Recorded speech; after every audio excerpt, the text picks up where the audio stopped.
তুই আজকে সন্ধ্যেবেলায় বিরিয়ানি খেতে হচ্ছে, যাবি তো? হ্যাঁ যাবো। ওই যে দেখ বাম মারা ছেলেটা আসছে। আরে বন্ধু তোরা কি করছিস? আরে বন্ধু, আমরা আজকে সন্ধ্যেবেলায় বিরিয়ানি খাওয়া প্ল্যান করছি। বলে ওদের অকাদি নাই যাওয়ার। বেশ দাঁড়া, আমি এক্ষুনি দাদার কাছ থেকে টাকা নিয়ে আসছি। আয় চল তাহলে। দাদা কি করছো? কিছু বলছিস ভাই? ঠিক আছে, তাড়াতাড়ি কাজ করে বাড়ি চলে এসো।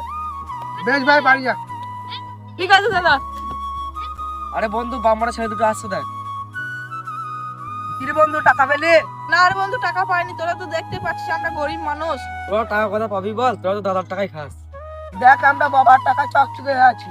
দেখ বন্ধু, তোরা তোদের বাবার টাকায় খেয়ে চকচকে হয়ে আছিস। আমার দাদা আমাকে কত কষ্ট করে খাওয়ায়।